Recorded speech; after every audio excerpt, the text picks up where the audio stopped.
Kepala BKKBN Hasto Wardoyo yang baru saja dilantik 1 Juli 2019 berniat untuk bertemu Gubernur Bali Wayan Koster. Pertemuan itu berkaitan dengan surat instruksi Gubernur Bali yang menghimbau jajarannya menghentikan kampanye keluarga berencana KB 2 anak dan mensosialisasikan program KB 4 anak sesuai dengan kearifan lokal di Bali.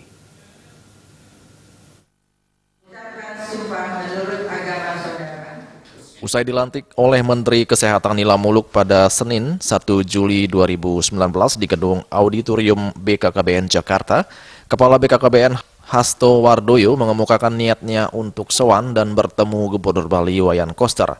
Hal tersebut dikemukakan Hasto menanggapi surat instruksi Gubernur Bali nomor 1545 tahun 2019 tentang sosialisasi program keluarga berencana KB Krama Bali. Hasto tidak menyebutkan secara pasti kapan dirinya akan menemui Gubernur Bali. Hasto juga tidak mau berasumsi terkait hal tersebut.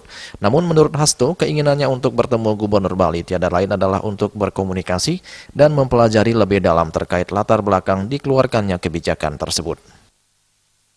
Saya jadi kepala daerah 7 tahun ya, jadi sebetulnya menurut saya kebijakan itu kan mengenai semua orang, tetapi tidak semua orang itu sama gitu ya. Jadi kalau misalkan saya misalnya punya anak 4 itu bisa mengatasi semua, tapi belum tentu orang yang miskin, orang yang prasejahtera itu bisa mengatasi semua masalah di keluarga. Sehingga kalau saya sih ya kita mendengarkan, kemudian kita juga akan tahu, kita berkomunikasi lah. Kita tidak menahan asumsi kalau saya itu. Jadi sebelum saya berasumsi ya, saya tak sowan Pak Gubernur dulu lah, kita diskusi dulu. Ya. Kenapa? Setelah ya sowan, komunikasi, terus mendengarkan apa. Kalau saya menahan asumsi lah ya. Ya, kalau wartawan senangnya kan berasumsi duluan. Tapi kalau saya tak menahan asumsi dulu ya. Kira-kira begitu.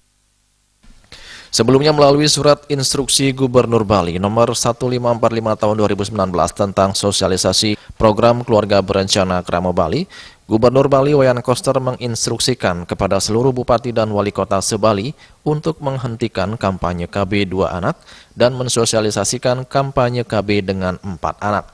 Kebijakan ini diambil Gubernur Bali berdasarkan atas berbagai pertimbangan, salah satunya adalah program KB bukan untuk membatasi jumlah anak, namun sebagai upaya untuk mengatur kehamilan melalui promosi, perlindungan, dan bantuan untuk mewujudkan keluarga berkualitas.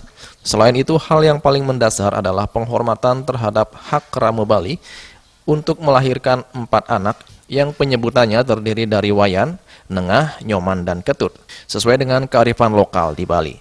Dari Jakarta, Juli Suwarte dan Ketut Sumadiasu melaporkan.